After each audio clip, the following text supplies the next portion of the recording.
What is up, friends? Thank you for joining us today. I am Paul Brettel, and joining me is Brennen Rupp. We have a fun video series coming to you guys. Each video within the series is going to be 10 minutes or so. They're not going to be overly long, but we're going to take a look at each of the 9 draft picks that the Green Bay Packers made. Brennen, he's been diving into, I think he does it around the clock, around the calendar, diving into the 2021 draft class, and he's already putting out clips for 2022. So he's very well versed, and he's, like I said, he's put out fantastic content over at Game On Wisconsin, so be sure to check that out. So with all that said, Brennen, how are we doing?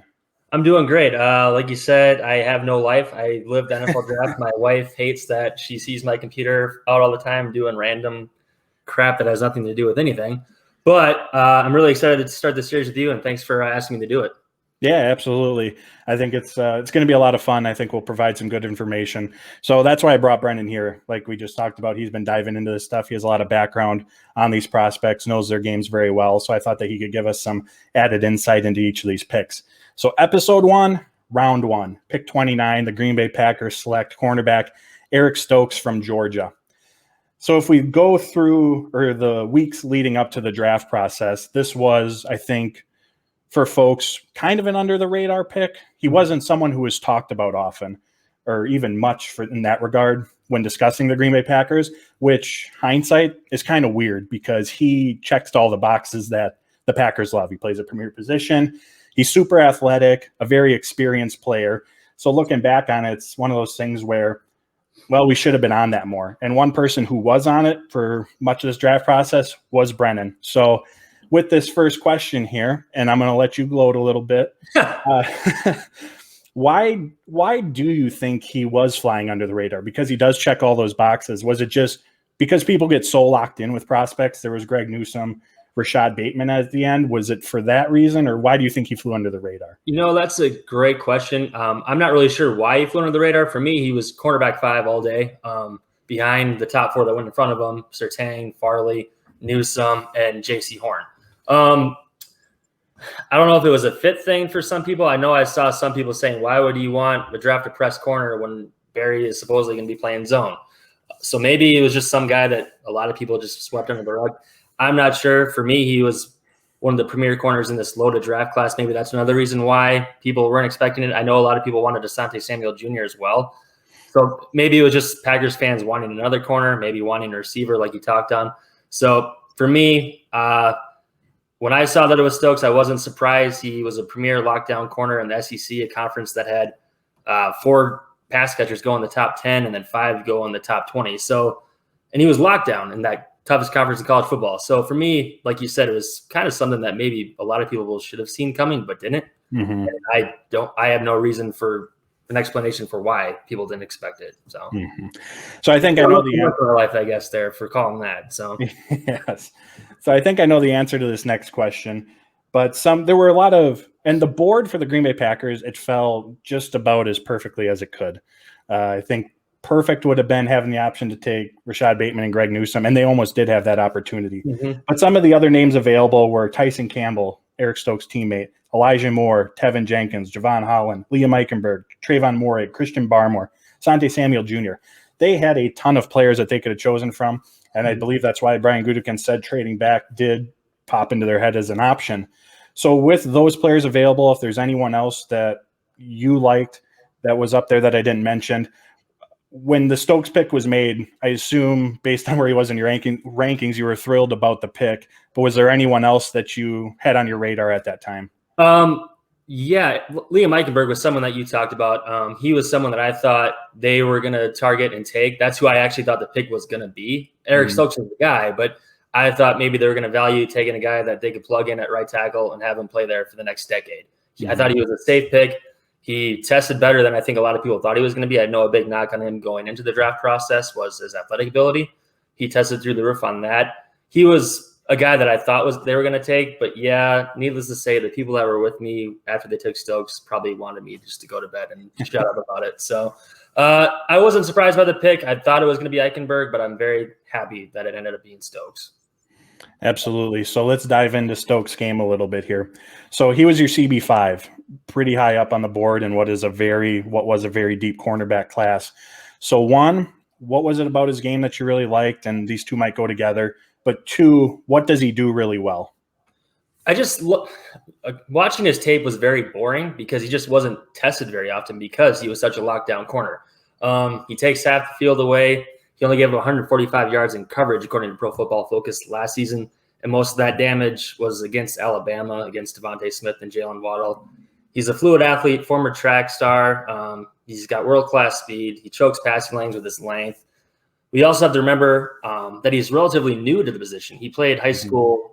In high school, he played running back. And so he became a corner, I think it was his senior year in high school. So he's still learning the position, and he's able to make up some of the stuff that he doesn't know yet with his world-class speed, which might catch up to him at the next level. But I think this will probably lead to your next question, but I think he's someone that is pro-ready just because of that speed. I think he's able to recover well with that 4.29, whatever he tested.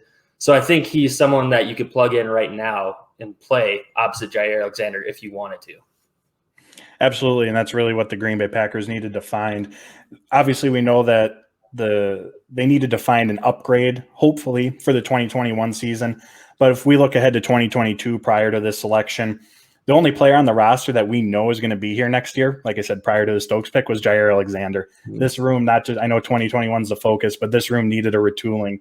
And now they have a very, very strong foundation in Stokes and Jair Alexander. So you mentioned Stokes not getting thrown at a lot and some of his having that potential shutdown ability. There's one stat of his that I absolutely love from Pro Football Focus. He had 5 games in 2020 where he allowed 10 yards or less. Yeah. That's the definition of shutdown right there. Mm-hmm. So that's very exciting. 4 interceptions, 9 pass breakups this past year, 57% completion percentage, only 9 yards per catch, and he's got almost 1,600 career snaps as well. So like you said, he's new to the position, but he's got some good experience in there as well. So now to the other side of the coin, what area or areas do you think that he has to improve on the most here in the NFL? That's a tough one because I don't know if there's a lot of warts in his game. I know I read Andy Herman's article that he just published the other day about some technique stuff, which again, I think that's part of just being relatively new to the position.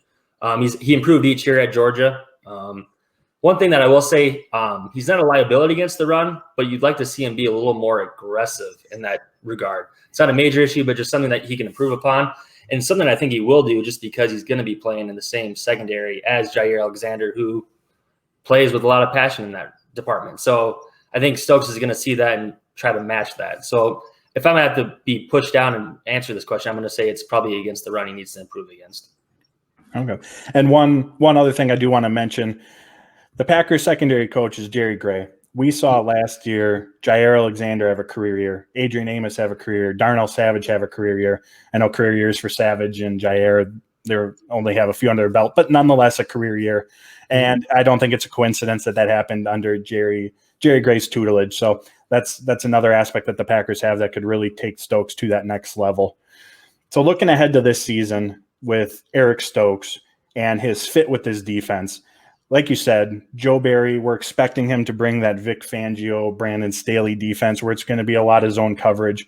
I think there's going to be more freedom for Jair Alexander, similarly as there was for Jalen Ramsey. More man, him following around the top receiver. But presumably, from what we know now, and obviously this could change, be different, we're expecting zone for the other corner safeties. So how does Eric Stokes' game fit into this? You mentioned him being press man, but he does have that versatility. He's not just you don't just pigeonhole him to that's what he can do. So where does he fit into this defense? And year one, what are your expectations for him? As far as we'll start with playing time, and you can take it anywhere from there. I think for me, I've kind of preached on this when people brought up Stokes being not a good fit. I think it's easier for a press man corner to switch to zone than it is for a guy to switch to zone to man. I think you have to have a special breed to be a press corner, and that was Stokes. He had the world-class speed. I think Stokes is going to fit just in fine in this Joe Barry defense. As for where I think he's going to play year one, I think it's a strong possibility that he would battle Kevin King for starting reps opposite Alexander. And if both Stokes and King play well in training camp preseason, I wouldn't be surprised if they roll out those two on the boundary. And Jair, like you said, kind of just matches up, plays the star position, maybe plays in the slot. So I think that's kind of what I'm expecting. I think Stokes is going to battle King. I wouldn't be surprised if he beats out King. But that's my expectations for him year one. Okay. And long term, well, we'll start by saying this. Stokes was a boundary corner at Georgia. And long term, that's what the Green Bay Packers want him to be. But in year one here, like you said, there's Kevin King, there's Jair Alexander, there's Eric Stokes. Do you think there's any sort of potential or snaps that he could take in the slot this year, or is he just strictly going to be out on the edge? I think you could try him out there. He didn't do that a lot at Georgia, but I think he has the quickness, the fluidity to match up with those shiftier slot receivers. So, yeah, I think if push comes to shove, he could do that. I just think he's better on the boundary. Okay, perfect. Well, folks, there you have it. Eric Stokes. He's a pick to certainly be excited about. Like I said, he checks all those Green Bay Packers boxes that they look for in those first-round picks, and he's someone who is going to come in and make an impact right away on this team, which hopefully is making another Super Bowl run this year. We'll see how all of that ends up playing out. Brennen, thank you for joining me. My name is Paul Brettel. You can find me on Twitter at Paul_Brettel. You can find my work at Dairyland Express as well as Cheesehead TV. Brennen, tell everyone where they can find you and your work. You can find me on Twitter at Royal_Rupp, RUPP, and then at Game On Wisconsin is where you can find my work as well. And thanks for having me, Paul. I really appreciate it. Absolutely. And be sure you're following Brennen and all his work and everything at Game On Wisconsin. They do terrific work over there. And Brennan's content, draft analysis is excellent. Until next time, we'll be looking at Josh Myers, second-round pick. Until then, take care, everyone, and go Pack, go. Go Pack, go, baby.